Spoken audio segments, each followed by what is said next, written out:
Hello. This episode is a conversation with composer, bass player, and band leader Ryan Rost. We talk about Ryan's new album, I Was Here, which is available on Spotify or Bandcamp or wherever you listen to music. And we have a conversation about what it's like creating an album during COVID, life in graduate school as a musician, and other topics surrounding those. But before we get to that, please remember to like, leave a comment, and subscribe to my channels. And if you would like to consider supporting my content generally, please visit my Patreon page. Welcome to Music in Mind with Anthony Caulkins. All right, hello everybody. This is Ryan Rost. He is a friend of mine, bass player, composer, band leader, and fellow alum from UC Irvine. We both did the MFA program in Integrated Composition, Improvisation, and Technology. And I think Ryan finished it in 2014, right? That's right, yeah. Okay, yeah. So that was the year I came in. So we didn't actually overlap, but we've sort of met each other and hung out through other ICIT, UC Irvine people. So That's right.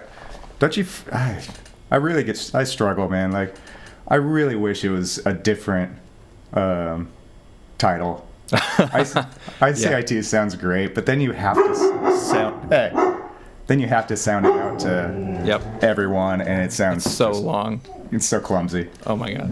Yeah, I was talking about that on Oliver Dobrian's podcast with his band the other day. Consistently Off. Go check that out. It's a fun podcast. But yeah, we were talking about the name, and it's just so long, and it's so something. I mean, it explains what they're doing. Yeah, but it's true.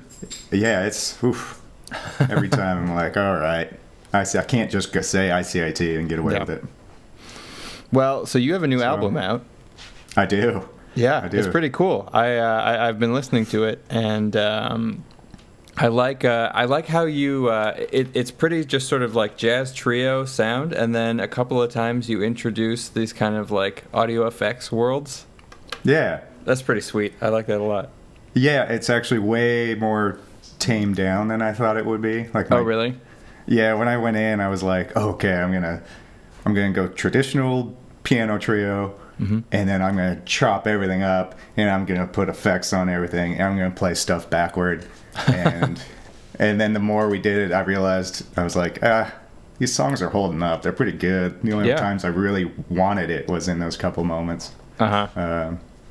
So it didn't quite go to plan, but I'm stoked on it. Yeah, it sounds really good. You did the production yourself, right? And the engineering, mixing, mastering, all that? Yeah, I did it all here. It was my first real go, and I don't know what I was thinking, like recording 3 acoustic instruments in one room that are hard anyway to record. Did you record it all live? Yeah. Or is it tracked? No, that's live. Okay. So that would be hard to do. Yeah, it's I'm just looking at the piano, trying to figure out how to mic my bass, the upright. Is it an acoustic piano? Yes. Oh, that's great. Yeah, I was wondering. Well, because there's some tuning things that are like awesome, and it sounded like a live piano, and I was like, is that just like a really good plug-in? Yeah, no, it's funny. I recorded a version of this album a couple of years ago, and had Doug Carter, the piano player, play through a Nord, and it sounded great. Like, he plays great on it, and he was just like, if this were on a real piano, that'd be really nice. I'm like, yeah, well, I need to get a real piano, but I can't do that. And then my in-laws moved and downsized their house, and they had this piano that they bought my wife, and they said, well, we're going to list it and see if we get any bites. And they got a couple of people offering them like thousands of dollars less than they wanted. And they just said, you can have it if you want to ship it. And I was like, where do I sign? Here we go. Where'd you have to ship it from? Minnesota. Oh, okay. Yeah, so it took few months to get here. And then I had to get it all tuned and regulated and all that stuff. And then got Doug on it, and it was kind of, I wouldn't say it's night and day because he's such a great player, but it was just great to be able to do that. But then I fell into that trap of like, okay, I don't know how to record. Well, I mean, it comes off really well. It's like, is it two mics panned a little bit, because it seems like the space of the piano on the album is like amazing. Oh wow, thanks. I'm trying to remember how I did it because I went through a bunch of experimenting. I think I ended up with the microphones doing one of these things. So not a total like XY, I think is what the pattern is. It's kind of more spread out. And so they overlap a little bit in the middle. And yeah, it was tricky. It was like, okay, that sounds good. Yeah. And then the drums I got mic'd up the day before, and then the bass I had worked on a little bit. So just sort of setting it all up the day before, and yeah, and then we hit record, and then we went. Nice. And then it was the rest of the time. It was just absolutely. Besides, like the playing went great, but the recording was totally fraught. Didn't have to fire anyone? No, yeah, exactly. Yeah. But the recording was fraught with problems. Well, were you engineering it as well as playing? Yeah. That is such a headache. It's actually I did that the first go around like 2 years ago or a few years ago, and I was like, no, I have to have someone at least just hitting the button, right? So I had our friend Shiwei come over. Oh, okay. And cool. And he's great. He's got such a great vibe. He's like perfect to have in a studio as someone who's just a bystander, because he'll just hit the button and he'll stay quiet, and then after each take he'll kind of turn around and just go like, that was beautiful, that was the best thing. I was like, oh, that's great. I was expecting you to say that you turn it off and he was going to say something mean. No, maybe we should do that one again. No, he was such a cheerleader. It was great. That's great. Well, cheers on the new album. Yes, thank you. Absolutely. Yeah. What are you drinking there? Got some black tea and Maker's Mark. I don't think I've ever tried that. I would imagine the hot drink with the whiskey would be weird, but no, it's great. I like it, but nice. I like anything with alcohol in it. Yeah. I mean, I'm an easy audience. It elevates any drink. Yeah, for sure. Yeah. Except milk. I was about to say milk. I was watching. What was I watching last night? An old episode of It's Always Sunny, and they were trying to advertise like milk with liquor in it. Oh my god. Yeah, my wife has a bottle of eggnog in the refrigerator, and it's just like, I can't do it. What about non-alcoholic eggnog? No, I don't. No, that's the thing. I don't like eggnog. Like I can drink the brandy, but eggnog is. I was wondering, are there other nogs? I don't know. I've never heard of a. Is there? What's the definition of nog? I have no idea. I don't really know what a nog is. Yeah. Yeah. Well, what could possibly replace an egg in a drink? Like, I don't know. You got me. I have no idea. That's a disgusting question. Like butter nog, milk nog. Ooh. Oh, you just made my stomach churn a little bit. Yeah, my heart froze up and my stomach churned. So the That's so ridiculous. Yeah, that's great. The composing on the album, did you write all the tunes? Yeah. Okay. Yeah. Yeah, it was kind of a. I mean, it's just I didn't want to share. Yeah, I had a backlog of tunes that, some of them are, like 8 years old, and some of them I wrote last year. So I just had to pick what I felt would line up in an album well, and ones that were kind of I guess, adventurous enough, or I mean, and some people would listen to this and just say, "Oh, yeah, that's pretty conservative writing," but I was stretching myself on a few tunes. Yeah. Which ones were the big stretches, do you think? I think things change. Yeah. Because I love the way that one, the end of it goes crazy. It's like it's just some jazz tune, some jazz tune. It's nice. I don't know, like evocative. I like that it starts with the bass and keyboard are kind of like in unison, and then it like devolves into this craziness. It's amazing. Yeah, thanks. Yeah, I started out just wanting to write a kind of super slow funk tune. That, because I'd never done that, and then I've like how I think about things. It's like I always want to just screw with it a little bit and see if it still works. So just take off a beat here, kind of let it spin around like that. But then once we got to the second section, I went full like math on it, and I had this like system of how the notes were lining up with the changes or not. And then Doug came up with the idea of, toward the end, playing these like 30, it was written as 16th notes, but he just played them as 32nd notes, like alternating. And he's like, "Oh, it sounds more impressive than it is." And I was like, "Yeah, right, dude, okay. No one could do that." So he's doing all this stuff, and then after I got done mixing it, I had put a delay on top of that. Okay.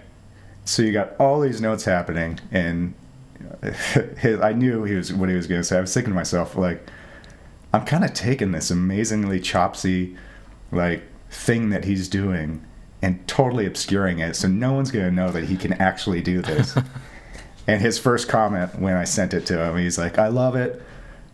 Just out of ego, it kind of drives me crazy that no one's going to know that I'm actually doing it." Right, yeah.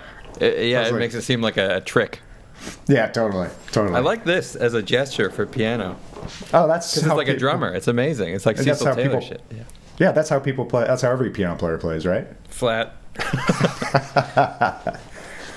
Yeah, that's how Actually, I play. It is interesting if you watch like old, like Thelonious Monk videos. He plays really flat fingers. Straight fingers. Yeah, it's weird. Yeah. I wonder if Duke Ellington did that too a little bit, because I don't know. They're like, to me, they're like two peas in a pod. Yeah, Duke Ellington seems like he might have not eschewed technique quite as much as Thelonious did. I kind of get that vibe, but I don't know. I guess I haven't paid attention. I haven't watched enough videos of him. Yeah, neither have I. Yeah. Well, that's cool. So is it the same band that you perform with regularly, the same trio? Yeah, that trio's been playing together basically at least once a week. Right. Pre-pandemic, for like 5 years. Right, because you guys had a residency at the Lighthouse, or Parker's Lighthouse, right? Yeah. Parker's, not to be confused with the other one in South Bay. Right, is that Hermosa, right? Yeah. Yeah. So, just like this dinner gig that I just sort of foisted my stuff on those poor diners. And, it's great. But I think you had "Running with the Devil" in your request list, right? That was I think I came once with Lizzie Erickson, and we're like looking through your list. That was pretty great. Yeah, it was a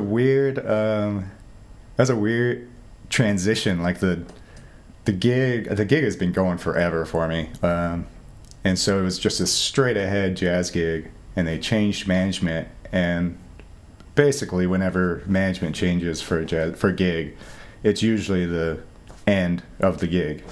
Right. And this guy came up and he said, "Hey, can you play 80s jazz?"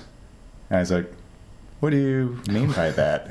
He's like, I wouldn't quite know what somebody meant either. I was like, "Oh God, is this smooth jazz?" And after talking to him, he's just like, he just wanted a bunch of 80s like rock tunes and pop stuff. And so I was like, I do that anyway, so now I just make a thing of it. Yeah. Well, last time I went, I feel like you guys were playing like Paul Simon and stuff. Totally, yeah. We stretched it out to like, we'll play a bunch of Steely Dan stuff and Paul Simon and some R&B stuff, and we kind of went from it's the 80s to 70s, 80s, 90s, kind of whatever we want to do, Right. just not strictly jazz. But we blow over it, and it's that's a real challenge sometimes. It's fun. I think it's a cool idea to have a group of players sort of working in two different arenas. So there's sort of the more artistic side, like your album, and then the kind of more like, I don't know what the right word is, like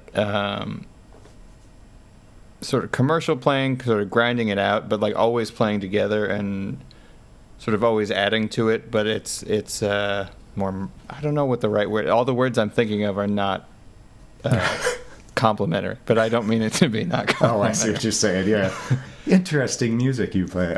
Well, no, but like Film Speed, Oliver Dobrian's band, they would do like their normal thing, their like rock band thing, and then I think they also had a cover band gig that was regular too, that they did for some money. And so, but it's an interesting idea that a band can sort of exist together in different spaces like that. They probably help each other a lot. I think so. Yeah. These guys. Peter Buck and Doug Carter are like, when shut up, phone. When we first started this, I told the GM, I was like, look, I can do this. I'm happy to do it, but you just cut my list of piano players by like 80%, because finding someone who can play both jazz well and play pop music that doesn't sound like a wedding band, right, and stretch over and take chances. It's like I struggle with that, finding people who are like-minded, but these two guys are, and then building that like that trust over 5 years plays out in this album, because we've had conversations about where the music should go. Even though I wrote it, it's still like we have to navigate the recording session, and plenty of decisions came up that day where we were just talking about it, and like the decision to start the samba tune E for Effort with just piano and drums. That was just, Doug just mentioned it. He's like, what do you think about that? Yeah. And if you're going to play like that, absolutely. If you're going to So that's pretty good. I think that's the benefit. I think that's the benefit of having a band that works together and learns how to trust you and listens and learns how to trust each other. Right. I mean, that's essential. It's so you don't always get that. You don't always have that luxury. Right. I feel like it's a problem, and it's something that I've had a problem with, and I feel like I'm sort of at the wrong age to start a band. Because I feel like there's this thing where there's plenty of people who would play with me who are awesome if I pay them. Right.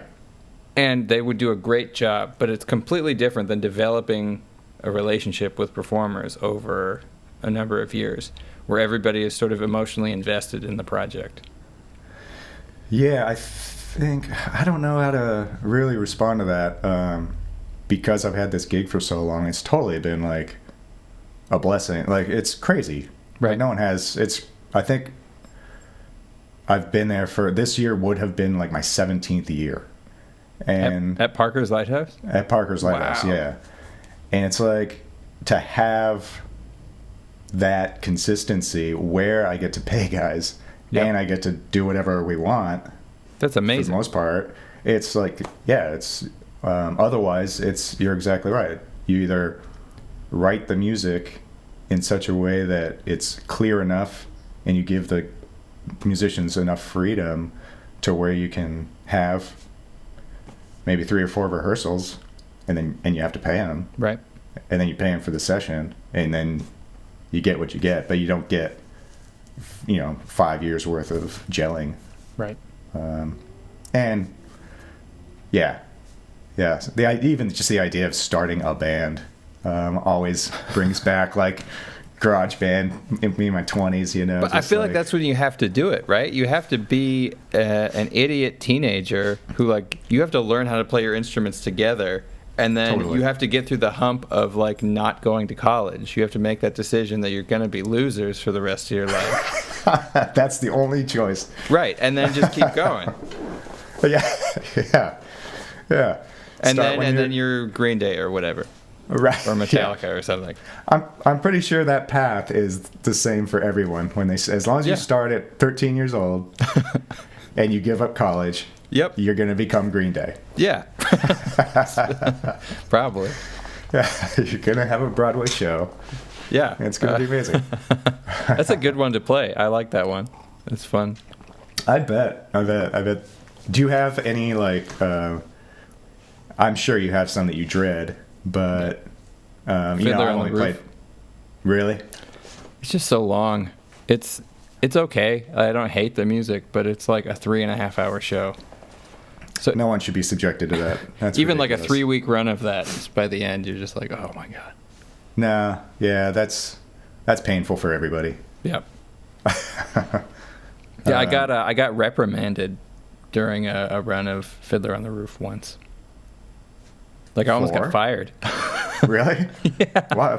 What'd you do? Fall asleep? No, the conductor was like giving me nothing the whole time, barely even looking at me. And then like 2 weeks in, he was like, I need to talk to you. He was like, you're not like gelling with the rest of the ensemble. Wow. You're supposed to just be able to do that with no I was like, oh, no well, input. He was just like, I need you to listen more and really think about gelling with the ensemble and just like look at me a lot. And I was like, I will. I wish you'd like said that you didn't like my sound like 2 weeks ago. Seriously, yeah. Oh my god. Yeah. Yeah, and so what's that? I don't know how do you get that in a pit? Like that's like if you're not gelling with the band, doesn't that mean the mix isn't right? Yeah, I mean basically it was like I was playing too loud. I was just on an acoustic. I was on an acoustic guitar, and I didn't have a monitor, so I was just like playing out because they just had a mic there, and I had no sense for what it sounded like. And so basically, I just started playing a lot quieter, and he was like, "Yes, that's it, perfect." Oh my gosh, that's hilarious. Just turn down. Right. Everyone's complaint. Just turn down. Yep. Yeah, I guess that's me being an asshole guitar player, just like blasting everyone with my nylon string guitar. Right. Yeah, finger style. Yeah. It's like, wow. Did you ever get into the pit orchestra thing or like session work or any gigging stuff like that? Yeah, I did a couple. Like my buddy Lex Lee got me on a couple. He's like basically a MD now, but he would MD some like high school musicals or something like that. And so I would show up and do like a weekend. Right. I wouldn't be able to do like a full week. And yeah, it was interesting. Did you like it? I was well, the high school one was such a mess. Yeah. You know? Yeah, they always are. I did a community one in Laguna Beach, and yeah, it was. I think it was fun. I was really intimidated. Okay. I was intimidated, man. Like, because everyone was like in the scene. Everyone knew they were way better readers than I was, and I was basically going in with just a couple rehearsals. And at one point, there were 2 shows, and in between the matinee and the evening show, I split to my buddy's house, which was like 3 miles away, and then came back. And when I left his house, the traffic had backed up. Oh fuck! In the one road that goes into Laguna Beach. Yeah, Laguna is such a nightmare for that. It's insane. And so I was like, okay. So I got there, and what a bad I have my upright bass, and it's in this like tiny pit, you know, the thing, and it's like steep steps. I don't even think there were I don't know.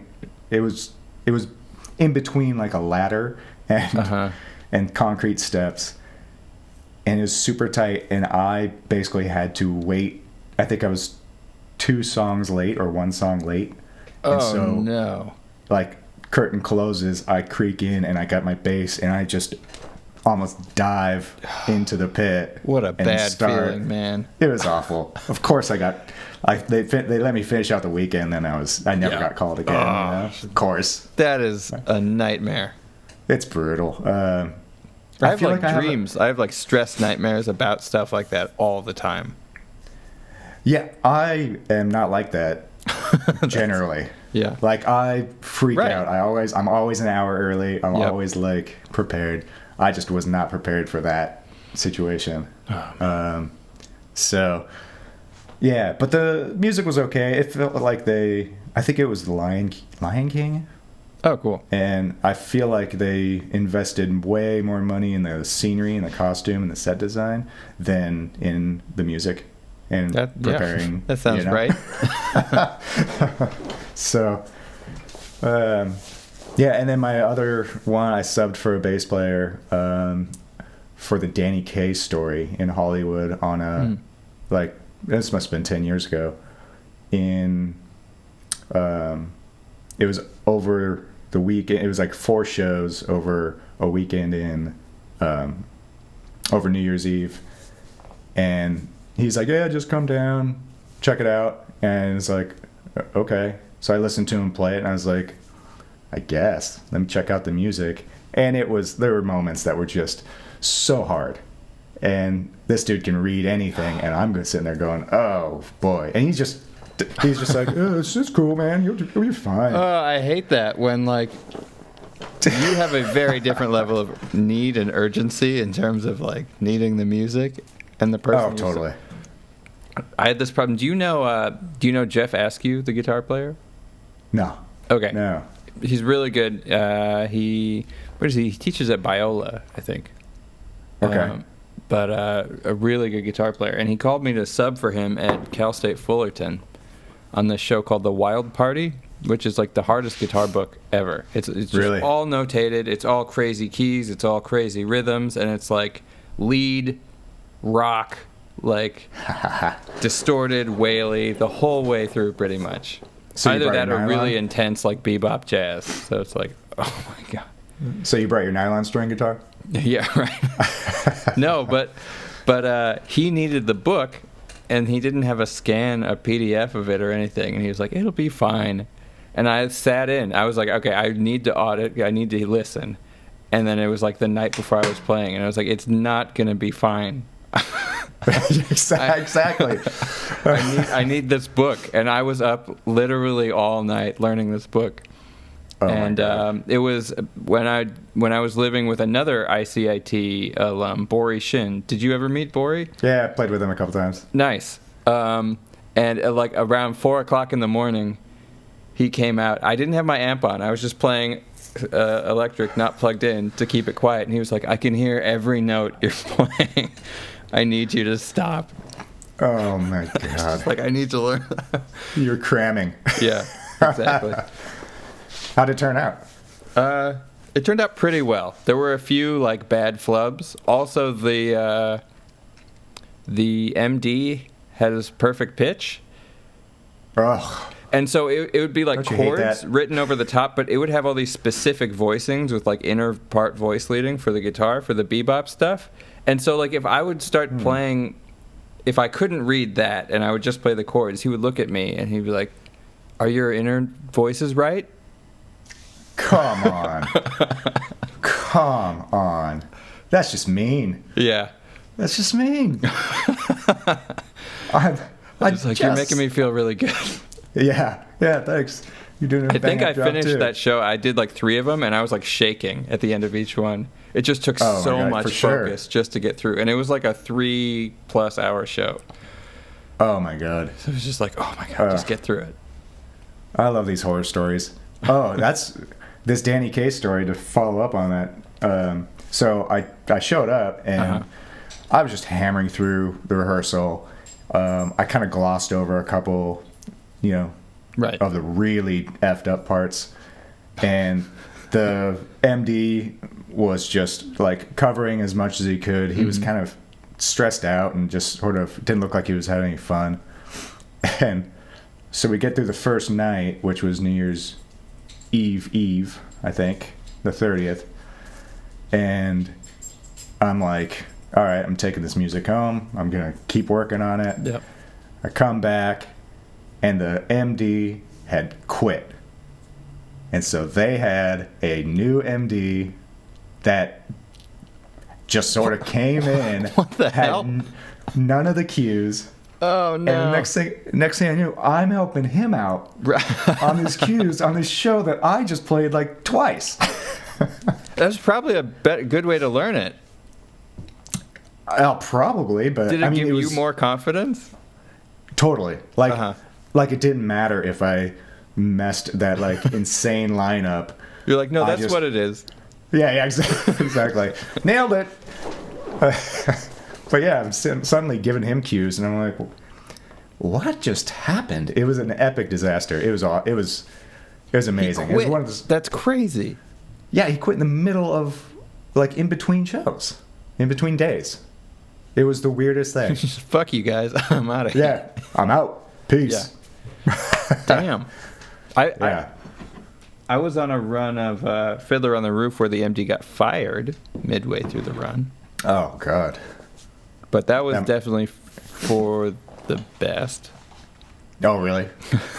I mean, was there must have been someone who could cover, like a second keyboard or something like that, who could cover it? No, they brought in a whole other person, but it was pretty weird because, like, Whoa. we all knew him as another MD in the area, and we were, like, playing, and we saw him in the back of the theater, like, taking notes. And we were like, what is he doing here? I see.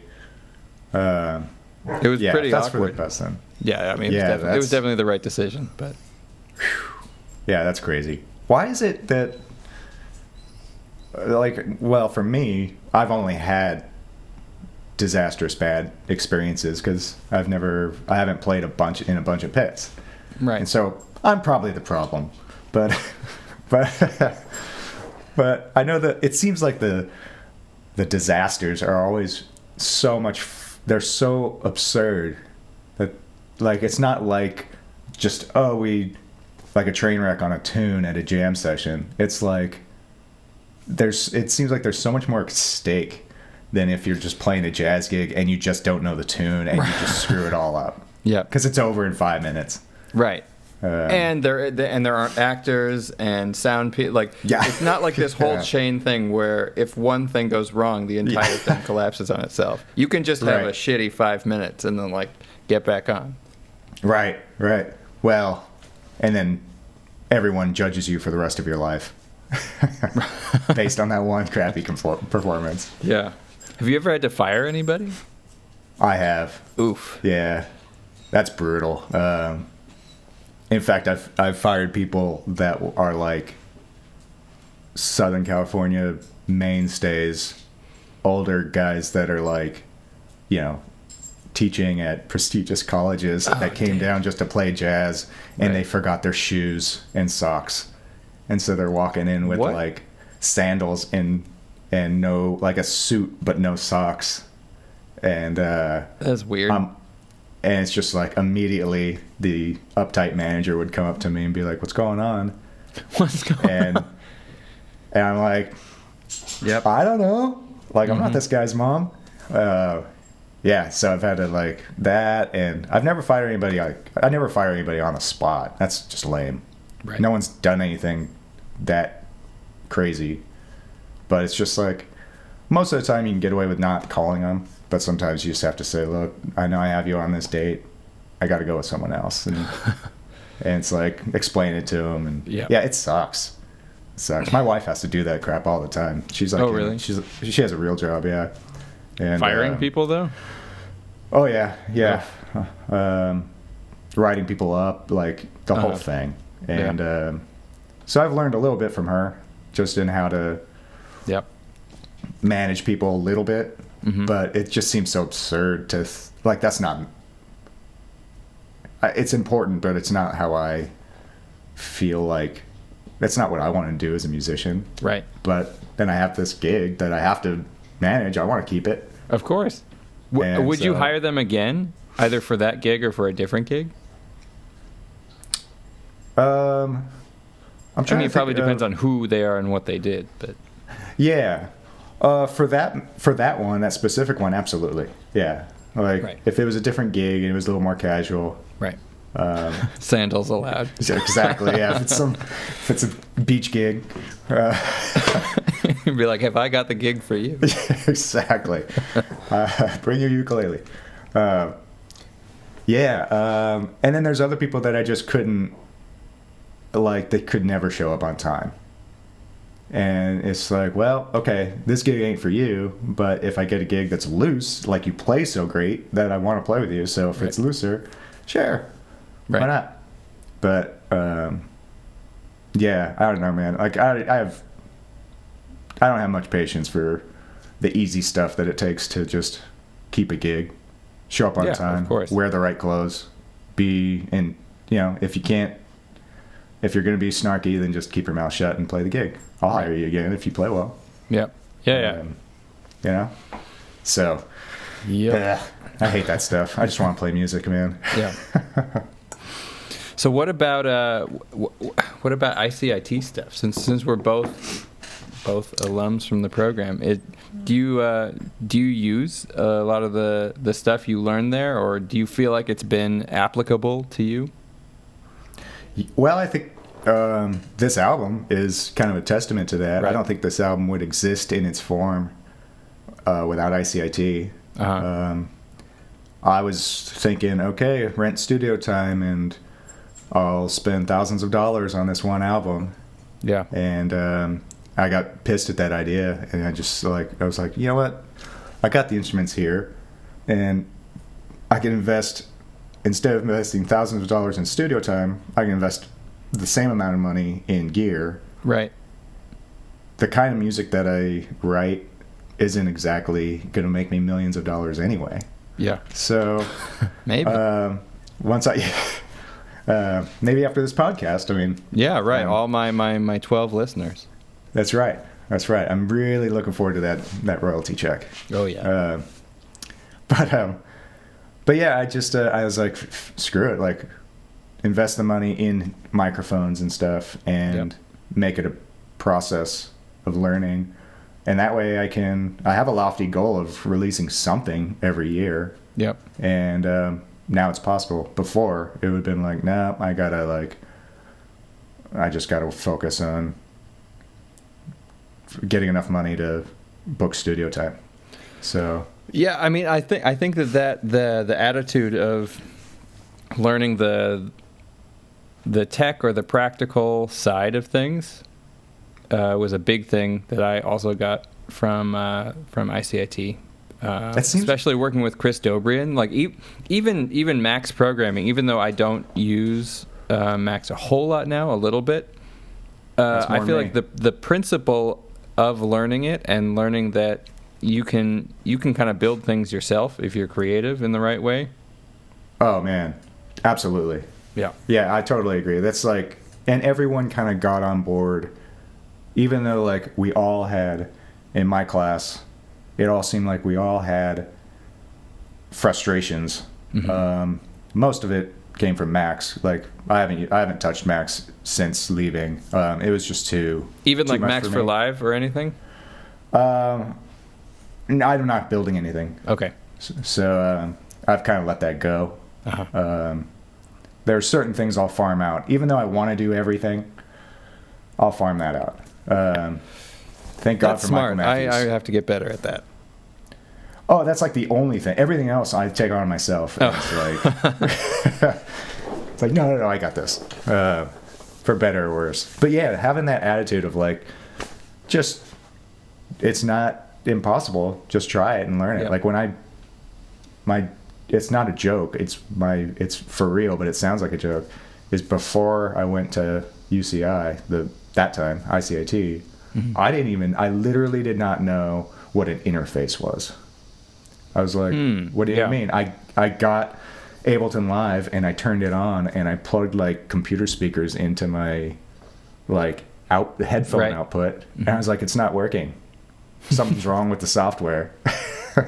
And yeah, and so since then it's like, oh, maybe I can just research mics and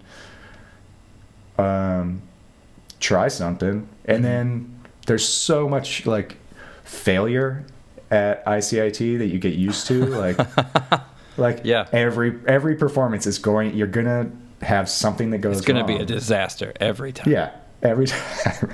And that was another thing. That's a good way to sell the program. Yeah. Everything you do will be an absolute disaster. You will get extremely comfortable with failure. Exactly. Higher praise could not be said. But yeah, even like with this, like I thought I had it nailed, and then I went back the next day, and there was so much bleed and distortion that I thought I had wasted 2 days of recording. And right before I was about to say, well, got to redo it, I thought, ICIT brain kicked in and it's like, let's figure out a solution and let's just get a demo. Let's just like see what we can do and salvage. And and then I discovered repair software and okay, cool, stuff like that. So that was another. I mean, it just means I was mixing for 6 months instead of a month, but I got the time for my own stuff. Right. Yeah. So that was I would say that's probably the biggest thing from ICIT that I got. That and just trying stuff. Yeah. Yeah. What about you? Like playing wise or writing wise, like you're far more adventurous than I am sometimes, I think. Sometimes.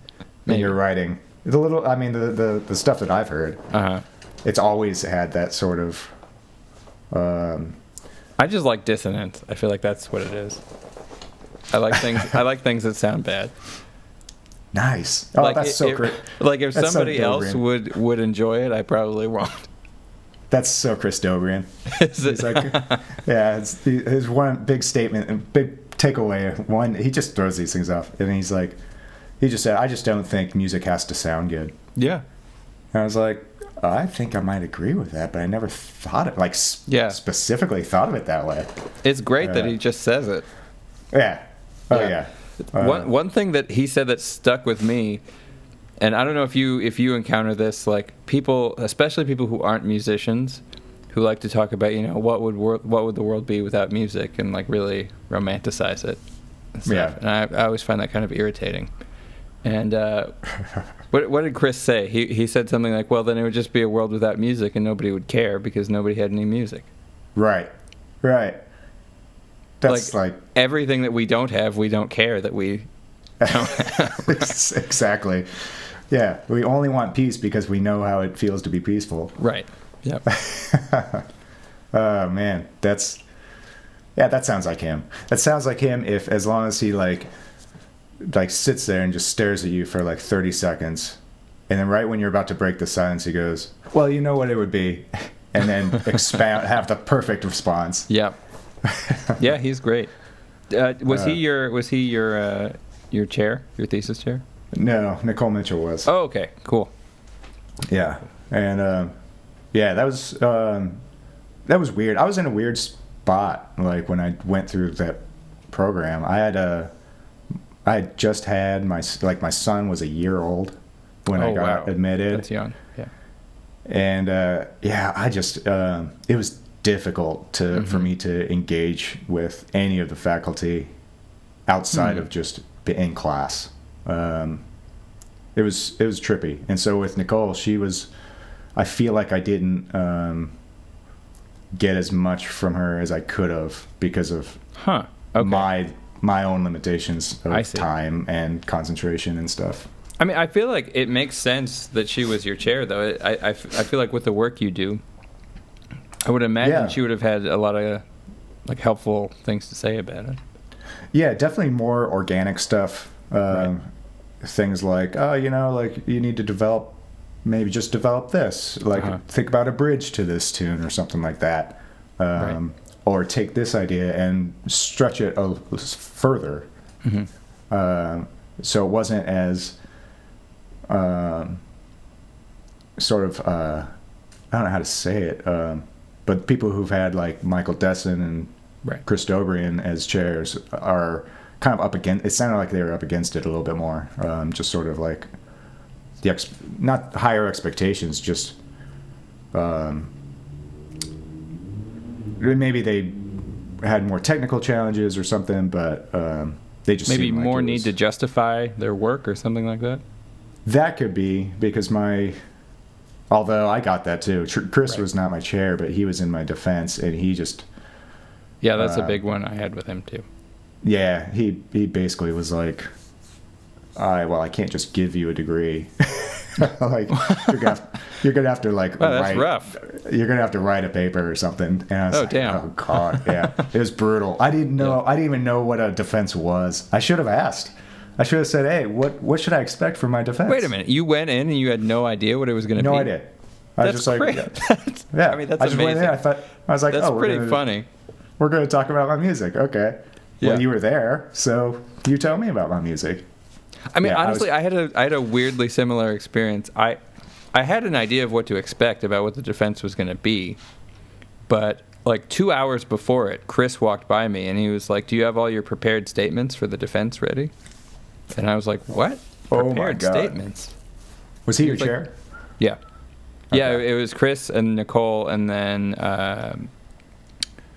Professor Ray from dance department. But okay. Anyway, but yeah. I had no idea that I was supposed to prepare statements. Yeah.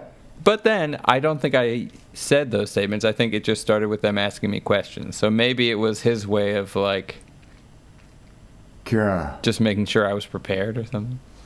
Oh my God, I wish I had that. I had I wrote like in the next 2 hours, like scrambling, like writing like pages of notes for like. Oh, that would have been so. That would have been so helpful for me just to like get some ideas. Although I just sat down and was like, "Hey guys." Yeah, the other professor was an English literature professor from across the way, and he basically sat down for like 15 minutes or so, and he was just like, "Yeah, I really liked it." Oh. And then sat there and he's like, "You guys mind if I split?" And they're like, "That's pretty okay." It's like, "You got my signature. You're good." Yeah, exactly. And then it was just me and Nicole and Chris, and it's just like, oh God, this is not going well. I've not prepared. I don't know how to speak to my music. Damn. No, I don't think so. I'm terrible at talking about my music, and it's. I remember Chris just like I wrote a piece for solo harp and electronics, and I remember distinctly he just said he asked, "What's the?" This wasn't in my. It was ended up in my last performance, but this was a different class. And he said, "What's the relationship between the electronics and the harp?" And I had no idea what that question meant. I was like, "Platonic? I don't know." Platonic. I don't know what you mean. Yeah, what's their relationship status? We need to get this on Facebook. Exactly. Complicated. Yeah. Yeah, I just and then our buddy Hassan was like, "Oh, well, it's like it was." They were like some of the lyrics or whatever talked about like it was. I think the title was Lunar Heart Surgery, and he said, "Oh, it's about Grandpa, and then you're in space." Right. And I was like, "Well, yeah." But duh. Isn't that too obvious? And Chris was like, "Oh, okay." What? Yeah. I could have gotten away with that? That's amazing. You should have had Hassan do your defense. Oh, that would have been great. So you just send him in. Be like, "No, I'm Ryan." Yeah. Yeah, he asked me a question too that I still don't. I feel like I answered it right, but I feel like I'm being like too pedantic or something. Because they asked me about transition and what I thought about the idea of transition in composition and how many different ways can I think to transition. And I said, I think there are only two. Okay. And that's all I can think of, and I'm pretty sure that's all that's possible. Oh God. I Either it's a sharp cut or some kind of fade. Oh my God. And that's it. That's and perfect. Every kind of transition is some version of one of those two things. That is so perfect. That's such a flawless answer. So generic, not generic, general, that you cannot possibly argue that. But Chris was like, I think you need to think a lot more about transition. And like, it still plagues me. I'm like, what else? Like you can think like, you can overlap them. You can have some things that do a sharp cut and some things that cross. Yeah, no, that's boiling it down to the essence, man. I think that's perfect. You could like insert blank space. You could have a thing and then blank space and a thing, but that's just two Still sharp a cut. cuts. Yep. Yep. Absolutely. Yeah. Even if you talk about like changing, like modulating, changing keys. Right. You can go direct modulation. Now we're in this key. Right. Or you can 2/5 your way into it. Exactly. And that's a transition. Right. Yeah. So I'm right. Damn it. You are. Absolutely. Oh man. Yeah. Screw you, Chris Dobrin. No. He's writing an application letters of reference for. Screw you for making us think. Yeah, right. No. It's well, that's cool. So what about the composition process for your new album? Yeah, it's basically, like I said, there were some old tunes and new tunes, and it's definitely songs. Right. Everything except, everything needed a lot of space to solo over and explore that way. So let's see. I reworked a tune that I'd started years ago. It was probably 5 or 6 years ago. That started as just like, I'm gonna write a tune in 13, and this was Detour, and I just wrote this like AABA tune, and when I listened back, I was like, I really like that, but it seems boring now, or too simple. So I stretched out and ended up writing this whole like bridge that took like the groove that I wanted to lead into the last A section. I just took that and sort of I wanted to build into that by taking pieces of it out and stretching it out. So I was going to ask you about that, about like groove versus the stretched rhythm. So the way you're describing it is how I was hearing it. Oh, it's amazing. Wow. Yeah. I have a note about that in particular. Wow. Yeah. Oh my God. Yeah. So that's really cool. So how did you stretch it? Because like I wasn't able to follow the rhythm of the stretching. Yeah. Again, this is the problem with me. Once I'm done writing the tune, I let it all go, and that's the tune. But I'll go back to it.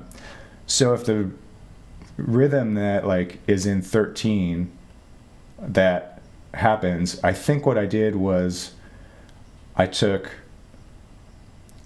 had this eighth note rhythm that I just wrote in the piano part that was going to cover over everything, and then me and Peter were going to make these hits. But I think what I did was I just I attacked it from two sides. So the piano has no hits the first loop, and then the second loop, it hits the first hit, and then eighth notes, and then two hits and eighth notes, and it starts filling in that rhythm. Oh, okay, cool. That way. And then Peter and I are filling in the rhythm from the backside. So we would I had this real basic thing just to keep the pulse, and then we would hit the last hit on the end of the two bars, and then the next cycle hit the last two and build it that way. So it takes it's only like a couple bars long or 4 bars long, but it takes a while to get there for everyone to cross over and fill the whole thing in. And then once it's filled in, then we're all hitting the same thing at the same time. That is awesome. I wasn't sure if it's going to work. It's super. I mean, it's definitely nerdy.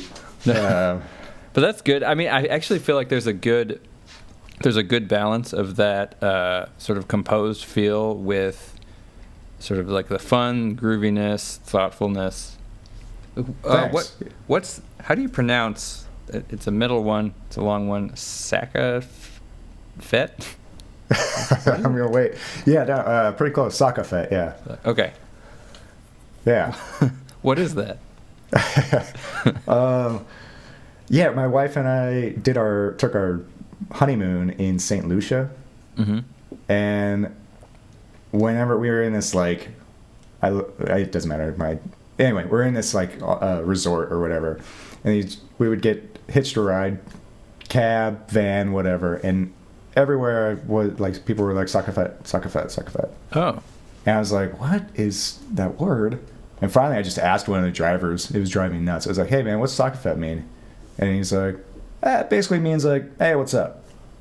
Huh. And I was like, I'm gonna write a tune called Sakafet. Cool. And yeah.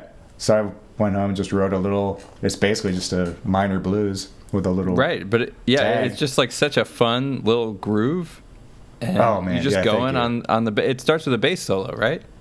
It does. Another last minute decision in the studio. I just we'd never done it that way, and I just thought, I'll try it this way. I mean, I like that. I like that mode of recording. I feel like the classical guitar player Andres Segovia would never let anybody do a second take, even if he made mistakes. He was just whatever he played. Whoa. Yeah, that's definitely not me. But I do want to limit the time you spend on it. You know, like. Well, I feel like with a jazz geared album, that's sort of embedded in what you're doing, because it's not going to be the same every time anyway. You're not necessarily looking for something very specific. Totally. I guess the most specific I got was Detour and some of the parts on Falling Into Place, because I wrote all those parts. But, you know, most of the time they're going to play something better anyway. Right. But yeah, like even Doug said, I think I agree with this. He said once, the people that he really admires are the people who like really nail it like 80% of the time, and then the rest they're like going for something that they kind of miss because they're really just shooting for something. And I'm totally with them. Yeah. Yep. I like that. I like players that suck sometimes. Totally. Do you know? It's just like Mark Rebo or the guitar player or anything like that? No. Mark Rebo? He played with Tom Waits a lot, but he's also got like this like free improv stuff that he does. Oh, I get it. He gets really out, but like a lot of really high technique jazz and classical guitar players say that he sucks, and he kind of does. But I love that about him, because he gets to these spaces that they never get to. Yeah. But his technique isn't great. But so what? Yeah. Isn't it, who's a guitar player from Primus? Oh, yeah. What's his name? I love he is maybe one of my favorite guitar players of all time. He's like, I love his playing. Yeah. I feel like that's like exactly what you're talking about, where he doesn't I don't even know if he knows what he's doing, but his stuff sounds so rad. Exactly. It's amazing. Yeah, God, well, I forgot his name though. Larry? Is that Larry something? Sounds right. Yeah. Lalonde? Something? I don't know. But yeah. I'm into just. I mean, I wish I could be a perfect player, and choose to play something, like really go for it, right? And then you miss it and you just miss the line. But when you're playing upright, it kind of sucks because you miss it and it could just be what you're going for, but you're just a little out of tune, and now everything sounds sour and gross. And right. Like, yeah, that's tough. Yeah. So what do you see the role of the bass voice as? I mean, there's the obvious that it's sort of the root of the ensemble, but I have this whole thing that it's like bass and guitar are inherently tied to the drums. Well, it depends what style of music, I guess. Right. Well, because when I was listening to your album, I feel like the way you mixed it, the bass was really filling a lot of the low end, and I didn't actually get a whole lot of kick coming through in terms of the drums. The kick seemed pretty light, and the drums seemed to sit in a different place than the bass. Yeah, that could have just been me being a bass player and being my album that I wanted enough, because I don't like. I mean, I was trying to like pull my ego back a little bit, but but maybe I just pushed the bass up a little bit further than people are used to. With the drums, I really mixed the drums together and then just moved the whole thing. And I tried not to. It's weird. I mean, it's still a jazz album, even though nothing really swings. Mm-hmm. So I think Peter was still playing a little lighter than he could have, and I. Yeah, I mean, that's not really answering your question to where the bass sits. I'm torn because I know what the real role of a bass is, but as a jazz bass player, you're spending all these hours learning horn lines and trying to outline changes. And like on your album, you play the lead along with the piano a lot. Yeah, I try to. I think there could be an in-between. I don't like losing the bass as its fundamental role. Mm-hmm. But I mean, a well-placed bass melody it just sounds beautiful to me. And playing lines, like being able to play lines with the piano player is something that I love. Like I just don't. I think that's kind of the sweet spot of still being responsible. Yep. And not shirking your duties. Exactly. And still like being able to play a melody. And I'm kind of a melody geek, so right. I mean, a lot of bass players are way better players than most people are aware of. I think the way a lot of bass players practice. You think so? I mean, maybe not. Bass players have been probably the most commonly fired musicians on gigs I've been on also. God, how do you get fired as a bass player? Overplaying, I guess. It depends. Like, overplaying has got to be it, doesn't it? I mean, I was on one where he hadn't learned the book, and it was like what was it? In the Heights, so it's like kind of a salsa musical. Oh, okay. Salsa and hip hop, and he said he was some great salsa bass player, but like he couldn't play it. Oh, well, that's and just it not was doing like your homework. So he couldn't play the part that was written, and then he also couldn't follow the changes like in a pinch. Oh, wow. So like he sounded fine when he was just noodling on his own. Right. That doesn't sound very professional to me. No, he was very mad when he was fired, and he sent out a nasty email tearing each other musician in the pit down. Jeez. Oh God. Okay. Yeah. It's like, wow, that was a mistake. Shouldn't have done that. Yeah, for sure. I just mean that the way that I think about bass is you play it melodically in terms of like one note at a time usually. Right. But at the same time, its role is sort of intrinsically harmonic. So you're sort of existing simultaneously in both worlds. Yeah, I've realized, like, I get myself into trouble sometimes where on a jazz gig, you're supposed to, if it's a swing gig or something, you're supposed to walk and outline all the changes and you're basically responsible for all the harmony. Right. And then you're trying to be melodic too, so you're playing notes that aren't in the chord. Mm-hmm. So you're kind of doing it all while keeping a groove in time. And then if I take that mentality and I take it to a rock gig, it ain't gonna work. I'm just like I'm being a douche. So the more this last several months I've really kind of been taking piano lessons and really trying to like, I've always noodled, but like I really want to get better at it. And the more I try to play tunes, the more I'm like, where is my bass player just playing these roots so I can play these rootless voicings? Yep. And it's really been kind of eye-opening where... Oh, and then on the flip side, when I get to a rock gig, I'm like, why are you playing a G chord with the root in it? Play a G chord without the root, let me handle it, and like move a voice up. Yeah. And no one does that because, it's probably... Just hit the power chord, man. Yeah, exactly. We're all on G. It's okay. We're all stable. It's safe. That's right. Yeah. Yeah, so it's a balance for me of just trying to like figure out, okay, what's appropriate, and I'm still figuring it out. I'll be figuring it out till forever. That's the fun of it. Yep, that's true. Until people get too serious and they fire you. Yeah, I mean, what we do for a living is called playing. So exactly. Yeah. Exactly. Same thing kids do. All right. Do you want to play something?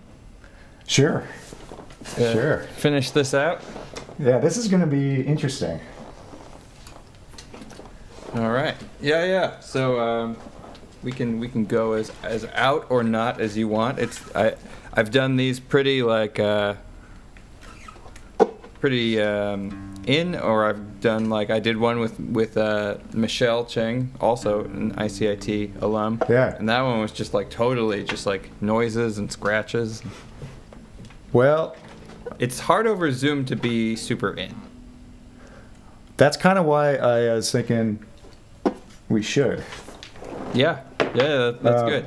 Because it's so weird. It's I don't know what the delay is, but I know it's pretty substantial. But I'm just curious to see what happens when we just try. Yeah, cool. All right, so we both have melodic / harmonic instruments. So there we go. Yes, we do. Hey, good key.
How'd we get out of that one? Silly. Yeah. That's just plain silly, but I liked it. Yeah. Cool. Do you have that bass part recorded? Hope so.